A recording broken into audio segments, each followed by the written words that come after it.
किसी समय की बात है, एक गांव में एक गरीब किसान और उसकी पत्नी रहते थे।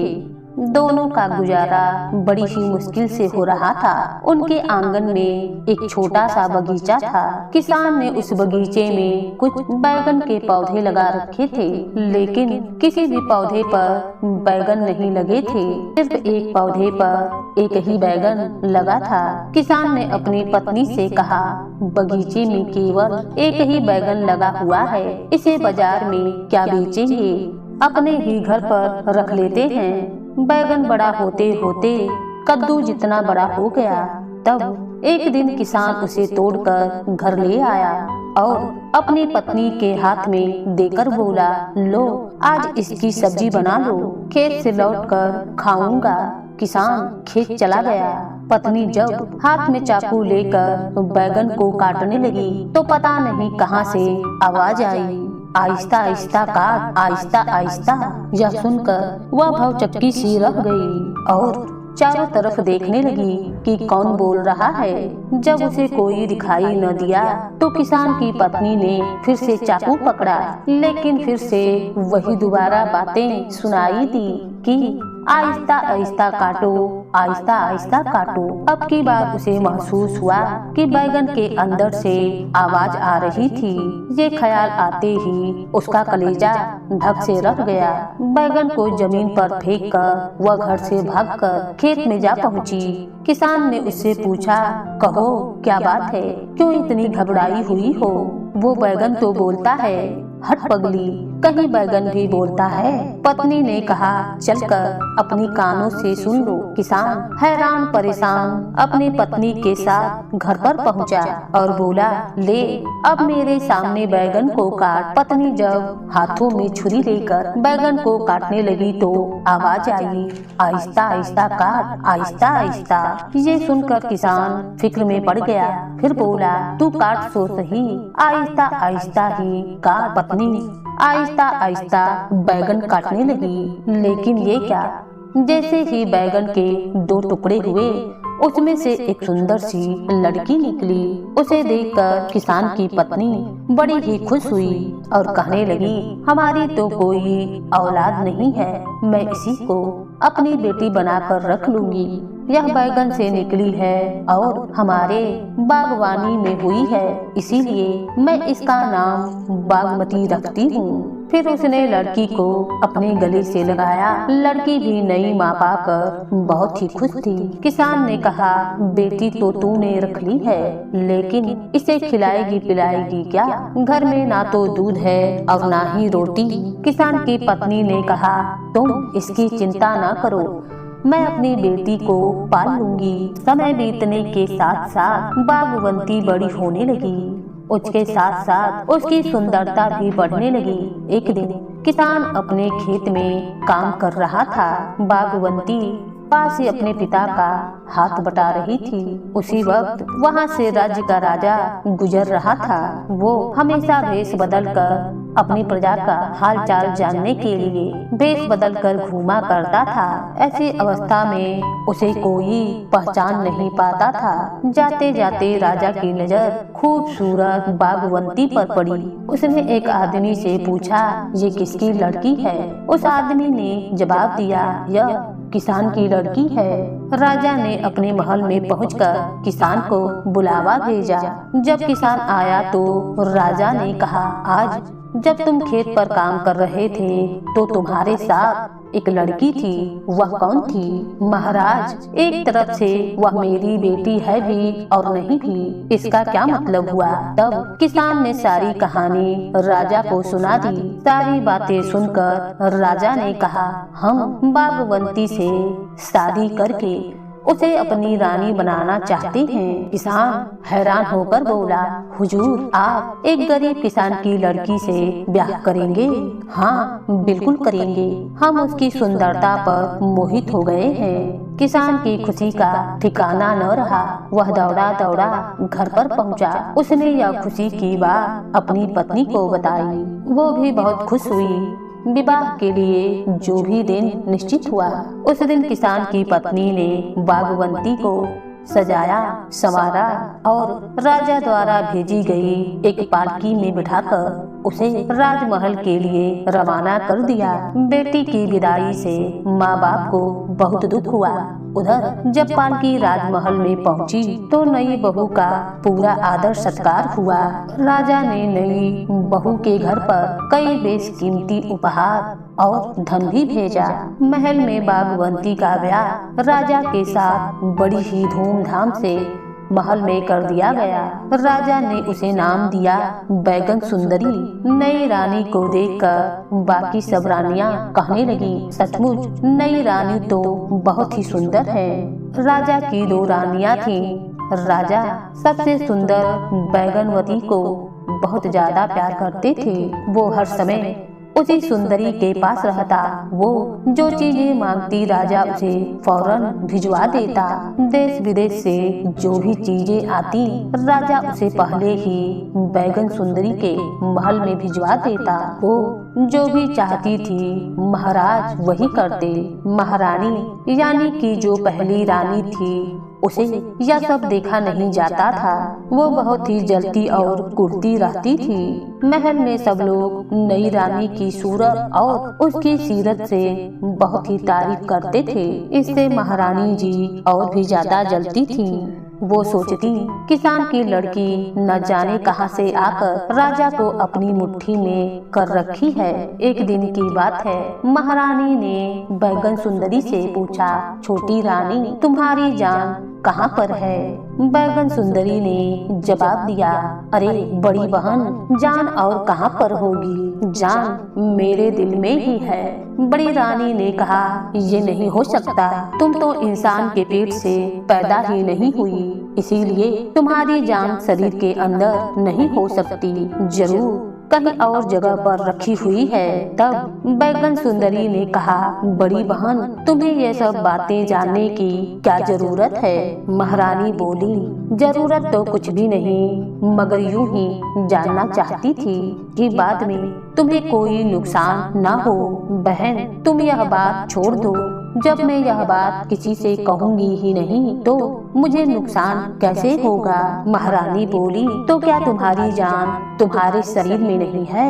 बैगन सुंदरी ने धीरे से कहा, नहीं बहन, मेरी जान तो इसी शरीर में है।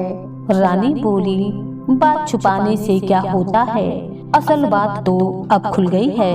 अब तुम बता भी दो कि तुम्हारी जान कहाँ पर है। बहन यह बात बताना मना है, भला बड़ी बहन को बताने में क्या हर्ज है? नहीं बहन, सगे घर वालों को भी यह बात बताने की जरूरत नहीं है। छोटी रानी ने बात ना बताई, मगर बड़ी रानी ने उसका पीछा न छोड़ा। सोते जागते, खाते पीते, उठते बैठते वो बैगन सुंदरी से यही बात पूछती रहती। इसी तरीके से 1 साल बीत गया। बैगन सुंदरी यह बात सुनते सुनते उकता गई थी। आखिर में तंग आकर उसने एक दिन कह दिया, बहन किसी दिन बात बता दूंगी। महारानी ने हंसकर कहा, बैगन सुंदरी याद रखना, तुमने वादा किया है, रानी होकर तुम झूठ ना बोलना। यह बात सुनकर छोटी रानी चौंक पड़ी। वो सोचने लगी कि आज मैंने बिना सोचे समझे ये क्या कह डाला। अब तो बड़ी रानी को बताना ही पड़ेगा कि मेरी जान किस चीज में है। यदि नहीं बताई तो झूठी बनूंगी। अब क्या करें? छोटी रानी ने राजा को महल में बुलाया और कहा, महाराज अगर मैं मर जाऊं तो मेरी लाश को जला मत देना। राजा ने उसके मुख पर हाथ रखकर कहा, चुप रहो छोटी रानी, ऐसी बात मत कहो। नहीं महाराज, मेरी पूरी बात सुन लीजिए। अगर मैं मर जाऊं तो नगर के बाहर एक छोटा सा मकान बनवा दीजिएगा। मुझे पलंग समेत उसी मकान में रखवा दीजिएगा। मकान के अंदर एक सुंदर बगीचा लगवा देना और एक कुआं भी खुदवा देना। मकान के अंदर ऊंची सी दीवार उठवा देना, जिसमें कहीं अंदर आने जाने का रास्ता ना हो। राजा ने बात काटकर कहा, रानी तुम चुप रहो, ये बात मुख पर मत लाओ। रानी बोली, हाँ महाराज, अभी के लिए मैं चुप हो जाती हूँ। हाँ महाराज, मगर एक आखिरी बात सुन लीजिए। उस मकान में दाल, घी, चावल, चीनी वगैरह वगैरह इत्यादि सामान रखवा दीजिएगा। राजा ने कड़क कर कहा, चुप रहो बैगन सुंदरी। बैगन सुंदरी चुप हो गई। कुछ दिन बीते। एक दिन बड़ी रानी ने बैगन सुंदरी से कहा, छोटी रानी, तुमने बताया नहीं कि तुम्हारी जान कहाँ पर है। बैगन सुंदरी बोली, तो क्या बहन, सचमुच तुम्हें बताना ही पड़ेगा। बड़ी रानी ने कहा, तुमने वादा किया है, बस उसे पूरा ना करोगी। अगर मैं तुम्हें बता दूंगी तो तुम मेरी जान जरूर ले लोगी। बड़ी रानी ने उसका मुख बंद करके कहा, राम राम, ये तुम क्या कहती हो। छोटी रानी ने कहा, अच्छा थोड़े दिन और रुक जाओ, जब मेरा बच्चा हो जाएगा उसके बाद मैं तुम्हें बतला दूंगी। ये सुनकर कि छोटी रानी को बच्चा होने वाला है, बड़ी रानी को और भी जलन होने लगी। बड़ी रानी ने कहा, जो तुम अभी नहीं बतलाओगी तो मैं पूरे राज्य में ढिंढोरा पिटवा दूंगी कि छोटी रानी रानी होने पर भी मामूली लोगों की तरह झूठ बोलती हैं। यह सुनकर छोटी रानी ने कहा, अच्छा सुनो सुनो, मेरे बाग के करीब में एक कुआं है। उस कुएं के अंदर एक लकड़ी का संदूक है। संदूक में एक सोने की डिबिया है और डिबिया के अंदर एक सोने की माला है। वह माला ही हमारी जान है। बड़ी रानी हंसने लगी और कहने लगी, छोटी रानी, तुम्हारी किस्मत बहुत अच्छी है जो तुम्हारी जान को खतरा नहीं है। देखो, एक कुएं के अंदर संदूक के अंदर एक डिबिया में और डिबिया के अंदर एक माला में है। भला तुम्हारी जान कौन ले सकता है। दूसरी तरफ देखो, हम मनुष्यों की जान तो हम ही के अंदर होती है कि जरा गला दबाया नहीं कि जान निकल गई। खैर, तुम सही सलामत रहो। यह कहकर बड़ी रानी वहाँ से चली गई। अब बड़ी रानी राजमहल में आई तो उन्होंने जल्दी से एक दासी को बुलाकर एक गोताखोर को राजमहल में बुलवा लिया।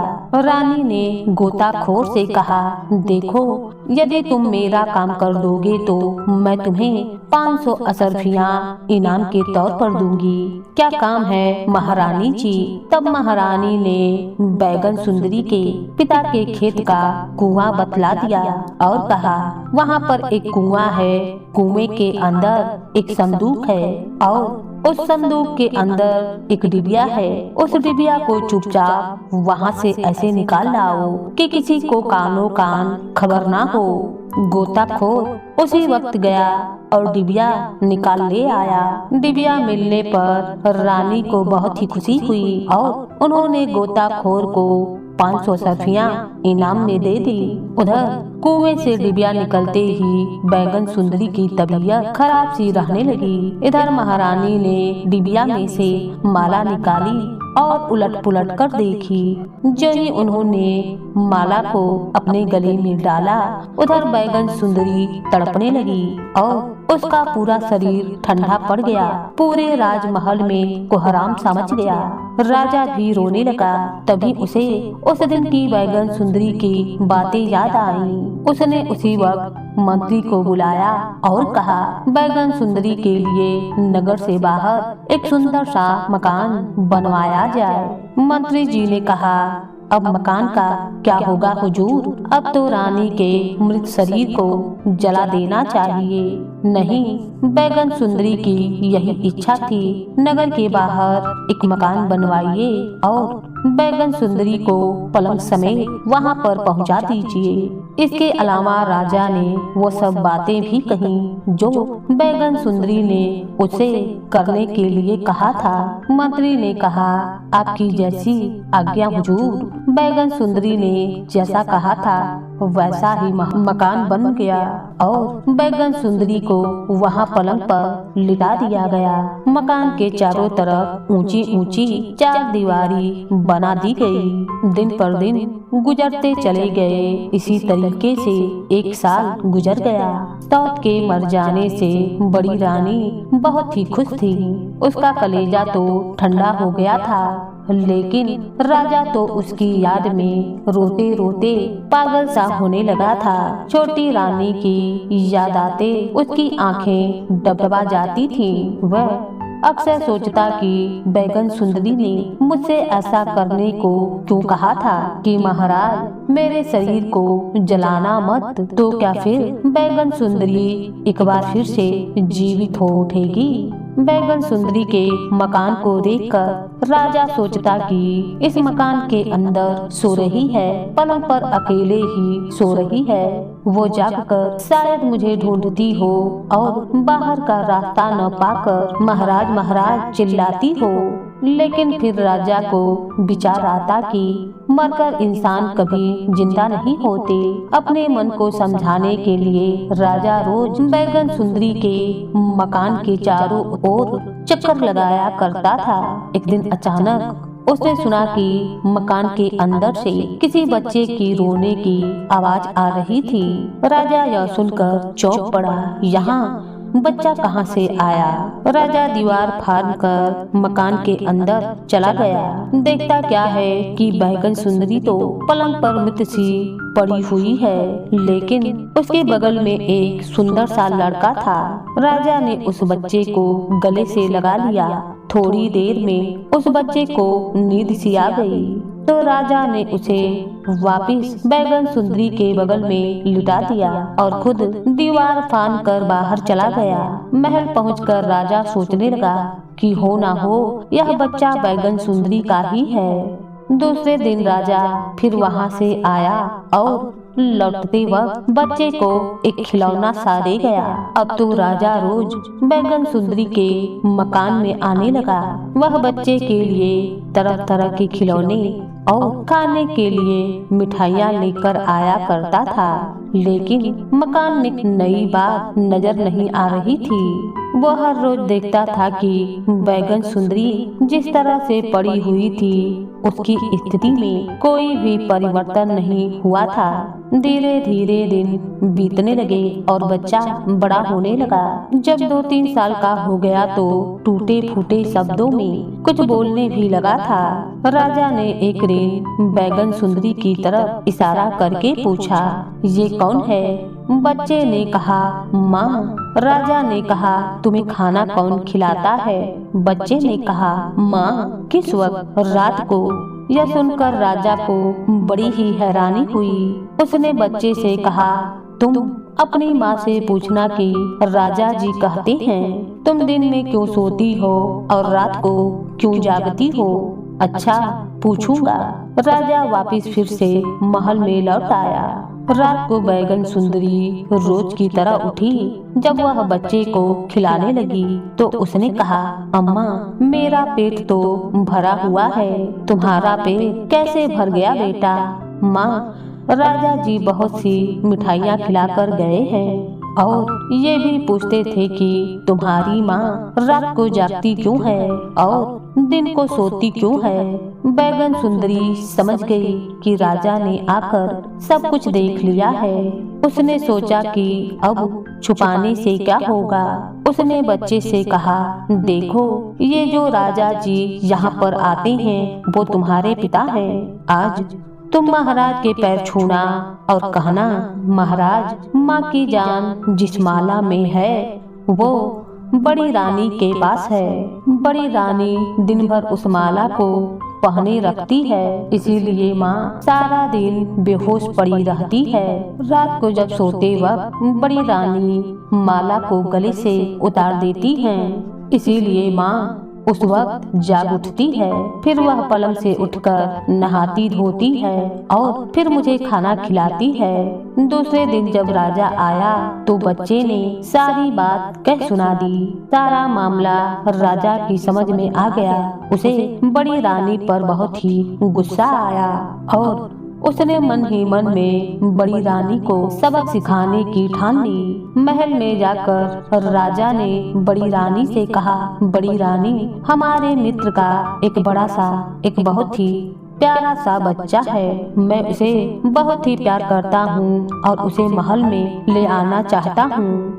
बड़ी रानी ने कहा, बच्चे तो मुझे बहुत ही पसंद है, आप उसे महल में जरूर लेकर आइए, परंतु एक बात है, वह लड़का बहुत ही जिद्दी है। जो चीज मांगता है जब तक मिल ना जाए रो रो कर आफत खड़ी कर देता है। रानी ने हंसकर कहा, तो क्या हमारे महल में किसी चीज की कमी है? वो जो भी कुछ चीज मांगेगा उसे दे दी जाएगी। अच्छा, तो मैं उसे लेकर आता हूँ। यह कहकर राजा बैगन सुंदरी के मकान में गया और लड़के से कहने लगा, जब रानी तुम्हें गोद में ले उसी वक्त उसके गले की माला को पकड़ लेना और जोर जोर से रोना शुरू कर देना।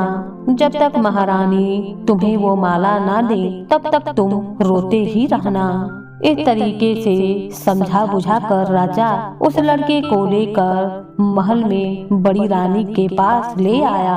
रानी ने उसे प्यार से गोद में ले लिया और बोली, लड़का कितना प्यारा है। लड़का उस वक्त रानी के गले की माला लेने के लिए जोर जोर से रोने लगा। रानी ने उसे बहलाने फुसलाने की बड़ी ही कोशिश की।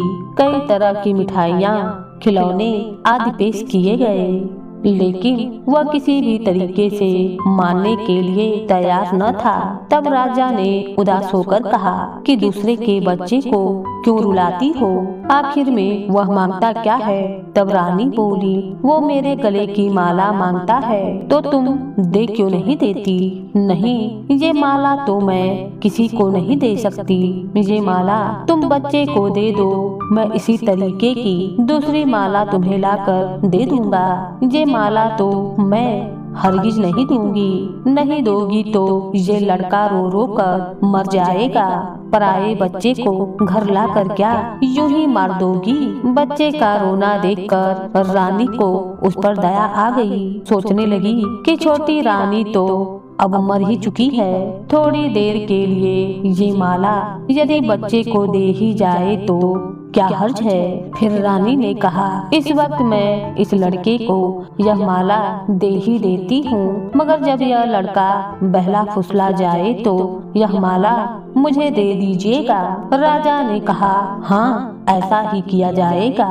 रानी ने माला निकालकर राजा को दे दी और राजा लड़के को लेकर महल से बाहर चला आया और उसने चुपचाप महल के मंत्री को बुलवाया और बैगन सुंदरी के मकान के चारों तरफ उठे दीवारों को तोड़ने को बोला। मंत्री ने ऐसा ही किया। राजा ने अंदर जाकर वह माला बैगन सुंदरी के गले में डाल दिया।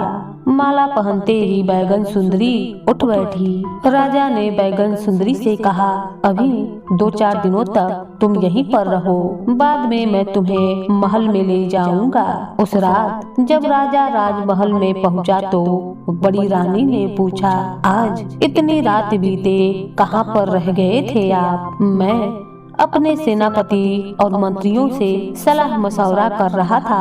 क्या सलाह मशवरा कर रहे थे आप? एक दूसरे देश का राजा हमारे देश पर हमला करने वाला है, इसीलिए तुम्हारी सुरक्षा को देखते हुए यही सलाह कर रहे थे कि तुम्हें कहां पर छुपा कर रखा जाए जहां पर तुम सुरक्षित रहो। हे राम, इस युद्ध के नाम से तो मुझे बड़ा ही डर लगता है। तो क्या फैसला किया आपने?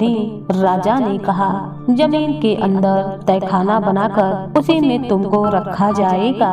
अच्छा, तब तो तहखाना बनाने का आदेश दे दीजिए। दूसरे दिन राजा ने एक तहखाना बनवाना शुरू कर दिया और एक ही हफ्ते के अंदर तहखाना बनकर तैयार हो गया। राजा बड़ी रानी को तहखाने में छोड़कर आ गया और बाहर से ताला लगा दिया और महल आकर सैनिकों को आदेश दिया कि अब बड़ी रानी को हमेशा के लिए इसी तहखाने में रखा जाएगा। अगली सुबह राजा बैगन सुंदरी और अपने बेटे को लेकर राजमहल में आ गया। वो एक सुखी परिवार की तरह रहने लगे। कुछ दिनों के बाद राजा बड़ी रानी के पास पहुंचा और सारी कहानी विस्तार से कहने लगा कि तुम्हें उस कर्मों की सजा मिली है जो तुमने बैगन सुंदरी के साथ छल करके किया है। तुम्हें छल करने का परिणाम तो भुगतना ही पड़ेगा। अब यहीं पर रहो और यहीं पर जीवन व्यतीत करो। तुम्हें समय के अनुसार भोजन पानी सब कुछ मिल जाया करेगा। तुम यहीं पर चैन से सारी उम्र बिताती रहना। इतना कहकर राजा राजमहल वापस लौट आया और अपने परिवार के साथ सुखपूर्वक रहने लगा।